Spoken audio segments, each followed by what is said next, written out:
Isso daqui é uma apresentação inicial para as pessoas que recebem seus óleos essenciais em casa, a sua caixinha, e o primeiro impacto que tem com os óleos, tá? Então, a primeira coisa que é muito importante a gente falar é que a doTERRA poderia muito perfeitamente ter lojas no mundo inteiro, né? Loja comercial de porta aberta, franquias ou lojas próprias, mas ela simplesmente escolheu não trabalhar com este tipo de distribuição dos óleos essenciais.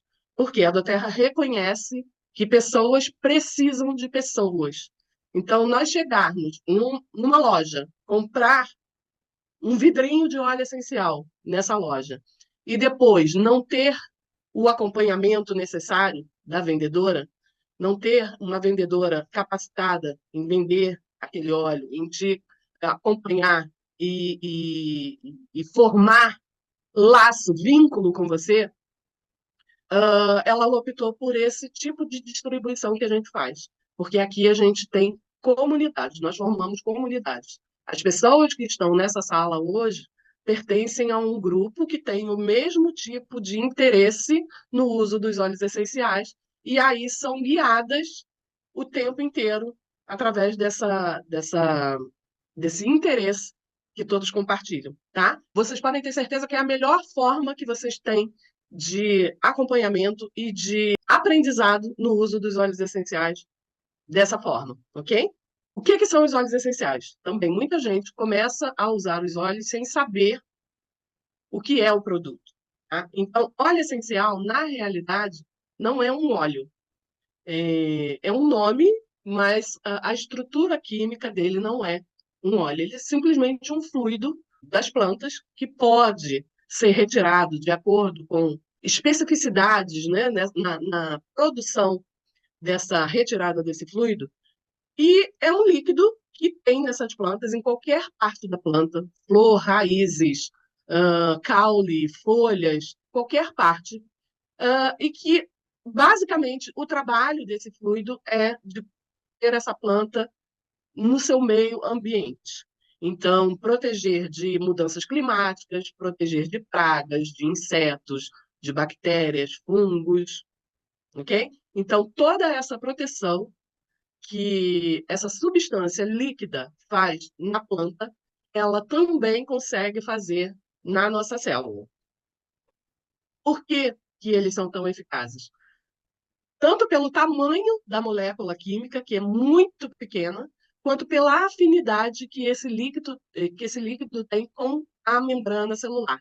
Ela consegue, a molécula, por ser tão pequenininha e por ter uma afinidade química com a membrana, que é gordura, ela consegue ultrapassar essa membrana, chegar dentro da célula e tirar todas as impurezas que estiverem dentro dessa célula.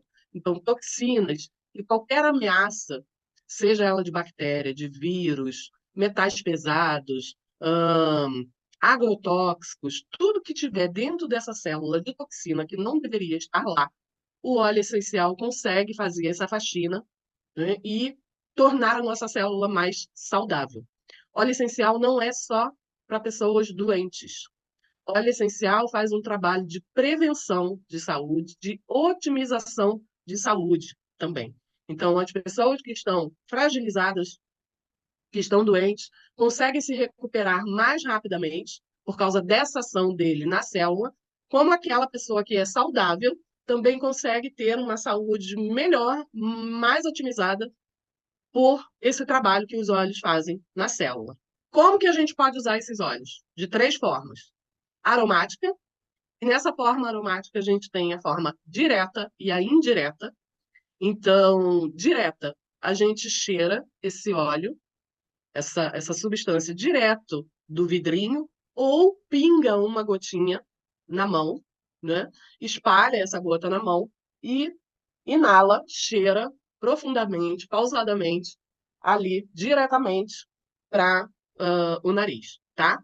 Ou então a gente pode fazer o uso aromático de forma indireta, onde a gente vai colocar esse óleo num difusor no ambiente qualquer que você esteja presente, e aí esse difusor vai difundir esse óleo essencial no ar do ambiente, e como você respira o ar do ambiente, você vai acabar inalando esses óleos de forma indireta, ok? Basicamente, o que acontece com o fumante ativo e passivo, né? Você também, se tiver num ambiente de pessoas que fumam cigarro, você vai acabar consumindo, né, essa fumaça por simplesmente estar no mesmo ambiente. Então, acontece isso também com os óleos essenciais, tá? A gente pode fazer o uso tópico, é o uso passando na pele. A gente pode passar em vários locais, depende da atividade que a gente queira conseguir com esse óleo essencial. E a gente também pode fazer o uso através da ingestão. Essa ingestão pode ser através de cápsulas, através da diluição no mel, pode ser colocando na água, apesar de não ser a forma mais efetiva, mas também pode ser colocando num líquido, colocando numa comida para saborizar essa comida, diretamente na boca, dependendo também do tipo do óleo, sublingual. Então, tem várias formas também de ingestão, tá? Então, podemos fazer o uso aromático, tópico ou ingerindo. Quando a gente fala em tratar emoções, direcionar nossas emoções e nossos sentimentos, a melhor forma de uso que a gente tem dos óleos essenciais é através do uso aromático, cheirando esses óleos, tá? Porque quando a gente cheira esse óleo, o bulbo olfativo, os receptores olfativos que a gente tem no nariz enviam essas moléculas em segundos para uma área do cérebro, que é o sistema límbico, responsável pela regulação das emoções, pelo sentimento, pelo que a gente sente com um estímulo ambiental, tá? Então, quando a gente cheira, ele automaticamente vai para esse sistema límbico e o sistema límbico aciona o nosso sistema de regulação do estresse.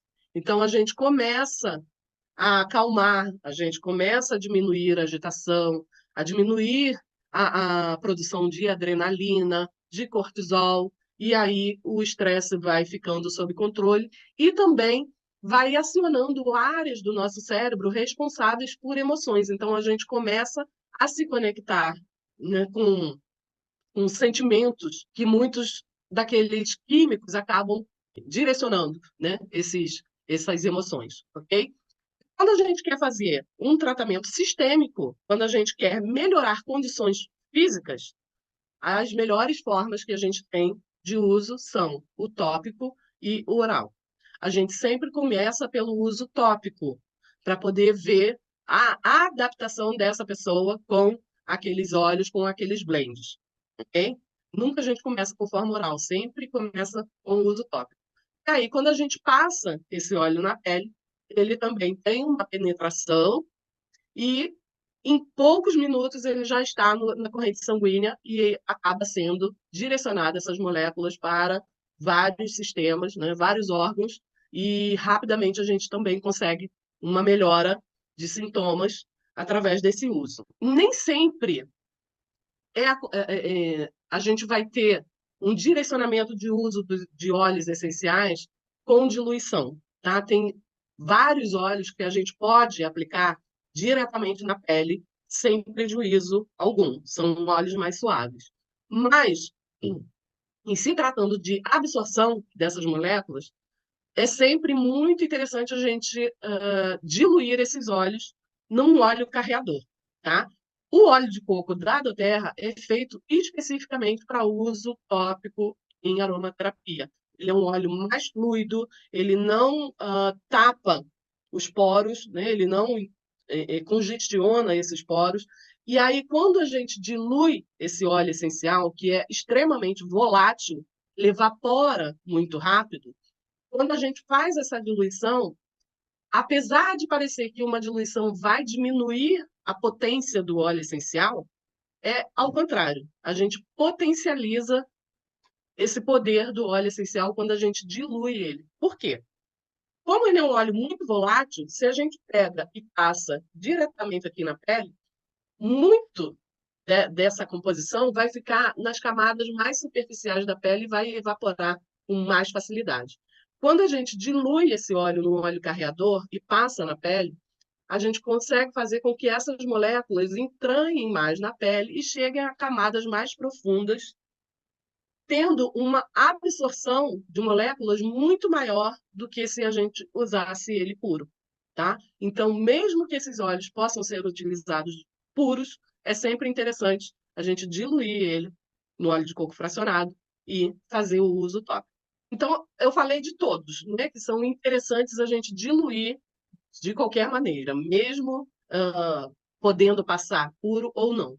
Mas esses aqui, a gente tem que diluir, não tem opção. Não pode, em hipótese alguma, passar esses óleos puros na pele.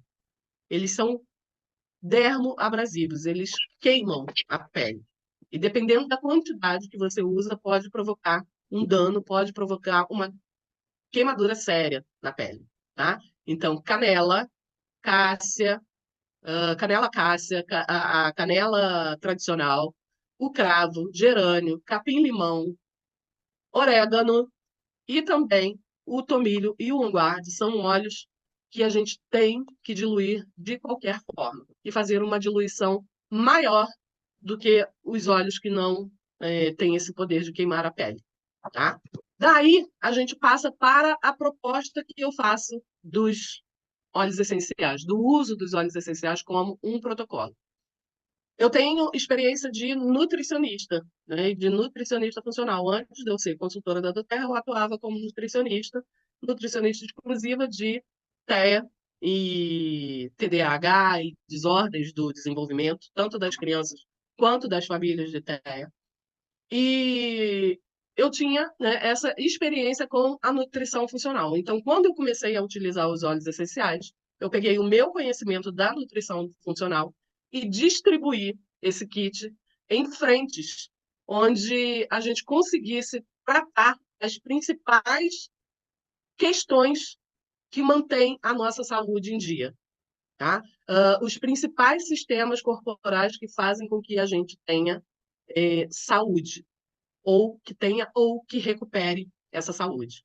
Isso é feito em bloco, tá? Então a gente não escolhe, porque quando nós estamos falando da nossa comunidade aqui de autistas e TDAH, são muitos problemas. Por mais que a pessoa chegue com uma queixa única, que a gente vai dar uma vasculhada, existem várias outras questões que aquela pessoa também apresenta, que aquela criança apresenta, e que muitas vezes a mãe nem percebeu, porque ela está focada num buraco que é muito grande, tá? Então, não adianta, quando tem muitos problemas, a gente querer solucionar só um.